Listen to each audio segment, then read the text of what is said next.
Hello once again welcome to the remedial chemistry. तो आज के इस वीडियो लेक्चर में हम केमिकल टेस्ट लेकर आए हैं नाइट्रस एसिड का। तो अभी तक हम लोगों ने 3 टेस्ट कंप्लीट कर लिए हैं। केमिकल टेस्ट की हमारी एक सीरीज चल रही हुई है जिसमें iodoform, Tollens reagent, Fehling solution हम ऑलरेडी कंप्लीट कर चुके हैं। अगर आप लोग वो वीडियो देखना चाहते हैं, आप लोगों ने नहीं देखी है, तो लिंक आप लोगों को डिस्क्रिप्शन बॉक्स में मिल जाएगा।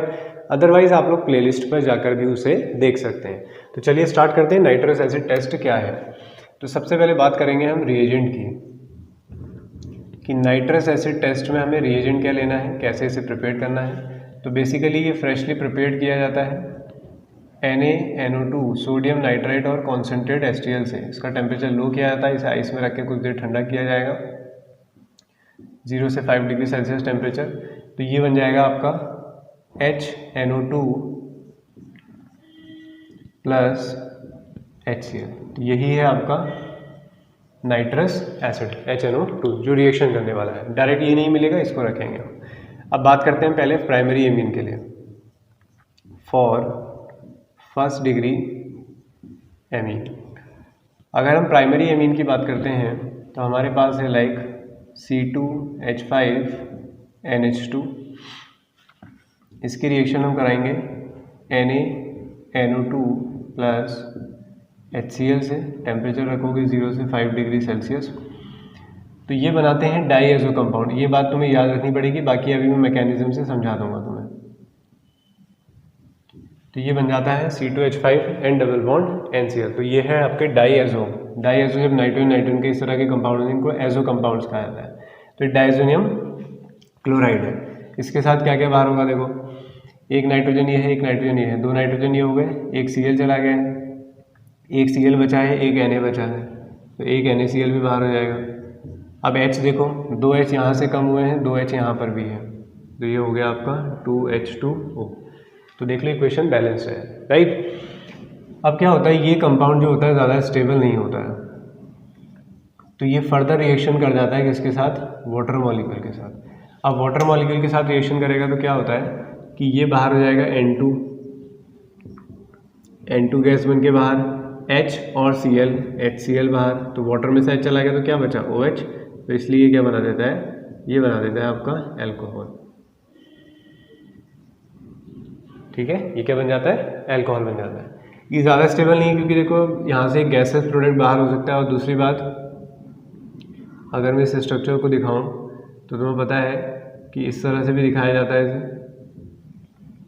ठीक है, तो बेसिकली यहाँ पे जो इलेक्ट्रॉन्स दिए जा रहे हैं वो सिर्फ प्लस आई इफेक्ट से दिए जा रहे हैं। C2H5 क्या दिखाता है, प्लस आई इफेक्ट दिखाता है। वो इलेक्ट्रॉन दे तो रहा है लेकिन उतना इफेक्टिव नहीं है, तो इतना ज़्यादा स्टेबल नहीं होता है। तो ये किस में कन्वर्ट हो जाएगा, एल्कोहल में कन्वर्ट हो जाएगा वाटर के साथ रिएक्शन करके। दूसरी बात, अगर आप एरोमेटिक एमाइन लेते हो, अगर आप लेते हो एरोमेटिक एमाइन यानी कि एनिलीन लेते हो और उसकी रिएक्शन कराते हो आप NaNO2 प्लस HCl से, टेम्परेचर वही रहेगा, तो ये भी किस में कन्वर्ट हो जाएगा, N डबल बॉन्ड NCl पे। तो इसे हम क्या बोलते हैं, बेंजीन डाई एजोनियम क्लोराइड।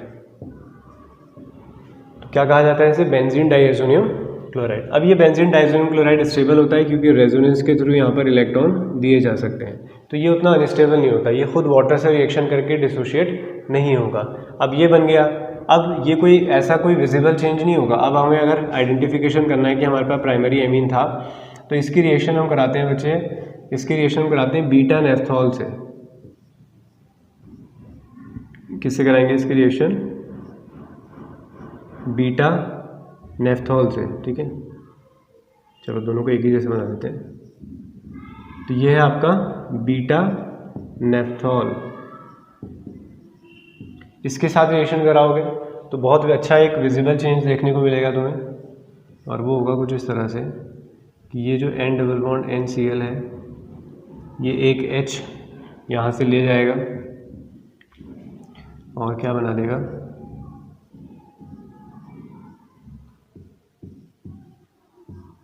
तो फाइनली आपको ये कंपाउंड यहाँ पर मिल जाएगा। देख लो कनेक्टिविटी ठीक से। तो ये कंपाउंड आपको यहाँ पर मिलेगा जो एक ऑरेंज रेड कलर की डाई होती है। यानी कि ऑरेंज रेड कलर आपको उसमें दिखाई देने लग जाएगा। तो ऑरेंज रेड डाई, तो बिल्कुल अच्छे से आप आइडेंटिफिकेशन इसका कर सकते हो। यहाँ से तो नहीं किया जा सकता कोई आइडेंटिफिकेशन, ठीक है। तो यहाँ पर अगर आप एनिलीन ले लेते हो प्राइमरी एमीन की जगह, तो वहाँ पे डाइज़ोनियम सॉल्ट बनेगा जो स्टेबल होगा पहले इनके कंपैरिजन में, क्योंकि ये रेजोनेंस के थ्रू स्टेबलाइज्ड है ना, रिंग इसे इलेक्ट्रॉन दे सकती है। इसकी रिएक्शन बीटा नेफ्थॉल से कराओगे तो ये क्या बनाता है, ऑरेंज रेड डाई बनाता है। तो आपका आइडेंटिफिकेशन हो जाएगा जैसे ऑरेंज रेड डाई आएगी, सर ये एमीन जो था वो कैसा एमीन था, प्राइमरी एमीन। क्लियर हो गया। तो एनिलीन के लिए टेस्ट समझ में आ गया। तो ये हुआ एनिलीन के लिए नाइट्रस एसिड टेस्ट। तो नॉर्मली एनिलीन के लिए ही यूज़ किया जाता है, इसके लिए यूज़ नहीं करेंगे हम, क्योंकि देखो कोई ऐसा चेंजेस है नहीं यहाँ पर, ठीक है। तो इसे नोट करें। अब हम बात करते हैं सेकेंडरी एमीन के लिए। चलिए अब हम बात करते हैं सेकेंडरी एमीन के लिए।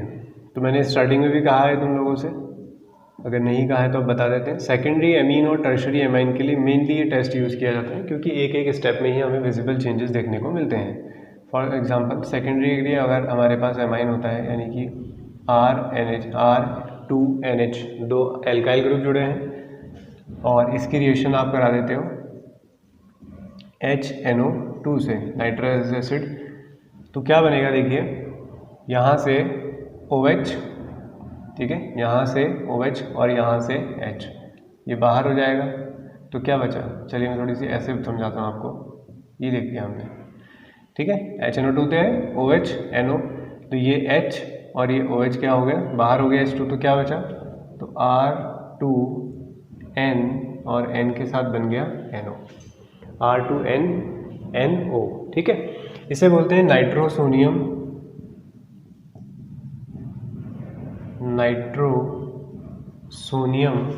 अब इसका ऑयली कलर आता है येलो कलर में, नाइट्रोसोनियम, ठीक है। तो नाइट्रोसोनियम इसे कहा जाता है और ये कलर होता है बच्चों येलो ऑयली लेयर। तो इसका मतलब सिंपल सा ये है ना, तुम लोगों ने NaNO2HCl को मिलाया, तो ठीक है, पहले क्या करते हैं, सोडियम नाइट्राइट लिया जाता है, फिर HCl लिया जाता है कॉन्सेंट्रेटेड, ठीक है। अब उनको क्या करा जाएगा, जब मिक्स किया जाएगा तो उसके बाद आपका HNO2 प्रिपेयर हो जाएगा सोल्यूशन। उसमें जब आप 2 डिग्री एमाइन ऐड करते हो तो आपके पास जो टेस्ट ट्यूब है उसको आपको येलो ड्रॉप्स जैसे दिखाई देंगे, ऑयली लेयर्स, ठीक है, इसलिए ऑयली लेयर का है। तो येलो आपको ड्रॉप्स दिखाई देंगे। तो आप डायरेक्ट बोल सकते हो कि सेकंड डिग्री एमीन है। तो देखो यहाँ पर हमें कोई सेकंड स्टेप करने की जरूरत नहीं, डायरेक्ट आप लोगों ने यहाँ पर नाइट्रस एसिड डाला है और आपको ये विजिबल चेंज मिल गया। अब बात करते हैं थर्ड डिग्री एमीन के लिए। अब बात करेंगे हम थर्ड डिग्री एमीन के लिए। अब थर्ड डिग्री एमीन में क्या है, थर्ड डिग्री एमीन में सर कोई हाइड्रोजन तो है नहीं, तो इस वजह से ये HNO2 यानी कि नाइट्रस एसिड के साथ जब रिएक्शन करेगा तो क्या होगा, इस HNO2 को अगेन मैं लिख लेता हूँ OHNO। आप लोग जानते हैं कि R3N क्या है, एक बेस है, लुईस बेस कहते हैं जिसे हम, क्योंकि लोन पेयर ऑफ इलेक्ट्रॉन है। तो ये लुईस बेस यहाँ से हाइड्रोजन को निकाल लेगा। तो अगर अभी हाइड्रोजन को निकाल लेगा तो ये बन जाएगा H, नाइट्रोजन ने अपने इलेक्ट्रॉन डोनेट किए तो पॉजिटिव चार्ज, और ये क्या बचा, H पॉजिटिव चला गया तो O नेगेटिव यानी कि ONO। ये वह कंपाउंड आपका यहाँ पे बनेगा, एक सॉल्ट टाइप स्ट्रक्चर। तो इसे बोलते हैं हम नाइट्राइट सॉल्ट। क्या बोलते हैं हम इसे, नाइट्राइट सॉल्ट। तो यहाँ पे कोई भी विजिबल चेंजेस देखने को नहीं मिलते हैं, ये क्लियर सॉल्यूशन मिलेगा तुम्हें, कोई ऐसा कलर नहीं दिखाई देगा। तो इसलिए मैंने कहा कि सेकंड डिग्री और टर्शरी के लिए बेस्ट है। आपको मैंने एक सेकंड डिग्री एमीन दिया और एक टर्शरी एमीन, आपने जब उसको मिक्स किया नाइट्रस एसिड रिएजेंट के साथ तो आपने कहा येलो ऑयली लेयर आ रही है, लेकिन यहाँ पे मिक्स किया था आपने कहा कोई भी कलर में चेंज नहीं आ रहा है। तो सेकंड डिग्री एमाइन में ये होगा, थर्ड डिग्री में ये आ जाएगा। प्राइमरी में भी डिस्टिंग्विश कैसे करते हैं वो भी मैंने बता दिया है कि पहले प्राइमरी एमीन से रिएक्शन करो, डाइज़ोनियम सॉल्ट बनेंगे, उसकी रिएक्शन आप करा दो बीटा नेफ्थॉल से, बीटा नेफ्थॉल से कराओगे तो आपको ऑरेंज रेड कलर की डाई मिल जाएगी। तो ये था आपका नाइट्रस एसिड टेस्ट। अब इसकी एक छोटी सी मैकेनिज्म, बहुत छोटा सा स्टेप है तो उसको देख लेंगे। चलिए तो अब देखते हैं हम इसकी मैकेनिज्म क्या होने वाली है। तो छोटी सी मैकेनिज्म है, एक बार आप उसे देख लें, और बोर्ड एग्जाम के स्टूडेंट्स के लिए मैं कहना चाहूँगा कि मैकेनिज्म याद करने की उन्हें कोई भी नीड नहीं है, वो स्टेप्स को देख लें एक बार कि कैसे चीज़ें हो रही हैं। उसका याद करना नहीं है, बस समझ लेना है कि हाँ कैसे ये चीज़ें हम हो रही है हम जानते हैं। तो आप लोगों ने कहा कि जो हमारा NaNO2 + HCl है वो HNO2 बनाता है, तो HNO2 कुछ इस तरह का दिखाई देगा आपको। अब आपको पता है हमारे पास एसिड तो है ही, क्योंकि HCl लिया गया है। इस एसिड को इलेक्ट्रॉन कौन दे देगा? ऑक्सीजन दे देगा। तो ऑक्सीजन इसको जब इलेक्ट्रॉन देगा तो ये क्या बनेगा? HO और ये H। ऑक्सीजन ने इलेक्ट्रॉन डोनेट किए तो कैसा चार्ज आ जाएगा? पॉजिटिव। उसके बाद N डबल बॉन्ड O।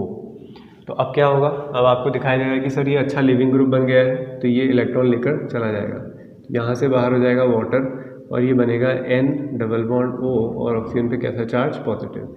यही है हमारा इलेक्ट्रोफाइल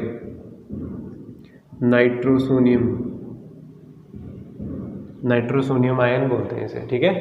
तो अब इसी के साथ हमारी क्या होगी? फर्दर रिएक्शन होगी। तो ये रहा हमारे पास प्राइमरी एमीन और नाइट्रोजन के पास रहे लोन पेयर। तो आप सभी लोग जानते हैं कि सर यही है जो इसे इलेक्ट्रॉन दे सकता है। तो इसने इलेक्ट्रॉन दे दिए RNH N double bond O। Nitrogen के बॉन्ड कंप्लीट हो गए, इस नाइट्रोजन के एक्स्ट्रा बॉन्ड हो गए हैं क्योंकि इसने अपने इलेक्ट्रॉन डोनेट कर दिया है, तो आ गया है पॉजिटिव चार्ज। अब क्या होगा? ये H इलेक्ट्रॉन इसे देकर चला जाएगा H पॉजिटिव के फॉर्म में। इस H पॉजिटिव को कौन एक्सेप्ट कर लेगा? ये ऑक्सीजन। तो एक तरह का टॉटोमराइजेशन जैसा हो जाएगा यहाँ पर। तो ये H और ये N, ये डबल बॉन्ड OH और ऑक्सीजन पे कैसा चार्ज? पॉजिटिव चार्ज आ जाएगा। अब तुम्हें पता है कि ऑक्सीजन पे पॉजिटिव चार्ज आना अच्छी बात नहीं है, तो क्या होगा? ये वाला बॉन्ड ब्रेक होगा यहाँ पर और ये होगा यहाँ। तो यहाँ डबल बॉन्ड बनने जा रहा है। तो देखो RN double bond N single bond OH।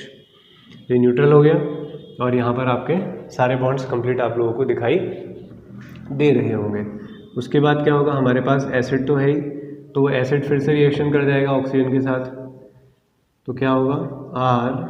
RN double bond N और OH2। ऑक्सीजन पे अगेन पॉजिटिव चार्ज। अब इसे बाहर होना है फिर से H2O बन के। तो अब कहाँ से इलेक्ट्रॉन आएंगे? लोन पेयर तो है ही आपके पास, तो ये बॉन्ड यहाँ आएगा, ट्रिपल बॉन्ड बनने जा रहा है, ये H2O बाहर हो जाएगा। तो H2O बाहर हो गया और आपके पास फाइनल प्रोडक्ट बना RN triple bond N। Oxygen पे कैसा चार्ज? पॉजिटिव। तो यही तो था आपका। अब सोल्यूशन में Cl नेगेटिव आयन भी पड़ा ही होगा जब H पॉजिटिव है, तो यही Cl नेगेटिव आयन को आप इसके साथ दिखा देते हो कि RN2Cl। या आप लिख सकते हो RN triple bond N positive और इसके इंटरेक्शन के साथ ही Cl नेगेटिव यहाँ पर घूम रहा होगा। तो इस तरह से बनता है डायज़ोनियम क्लोराइड। तो ये मैकेनिज्म थी इसकी। ऐसे ही सेकेंडरी के लिए भी अप्रोच होगा, थर्ड डिग्री के लिए भी ऐसे ही अप्रोच होता है। तो एक मैकेनिज्म सीख लिया आपने। इसी में थोड़ा सा बच्चों को रहता है कि डाउट कि सडन सर ये कैसे आ जाता है। कई बार मुझसे ऑफलाइन में बच्चे पूछते हैं कि सर ये N डबल बॉन्ड NCl इतना अलग सा कंपाउंड कैसे आ गया। तो एक बार चीज़ों को देख लो ताकि चीज़ें डूएबल लगने लग जाएँ, ईजीली हो जाए कि कैसे ये हमें कंपाउंड देखने को मिलते हैं। ठीक है, तो सही से इसे नोट कर लेंगे, स्क्रीनशॉट ले लेंगे। आई होप वीडियो आप लोगों को पसंद आया होगा। अगर आप लोग चैनल पे नए हैं तो चैनल को सब्सक्राइब कर लीजिए ताकि आप लोगों को और यूज़फुल वीडियोस मिलती रहे। और लाइक करना मत भूलिएगा वीडियो को, और ज़्यादा से ज़्यादा लोगों के साथ इसे शेयर करेंगे। Thank you very much.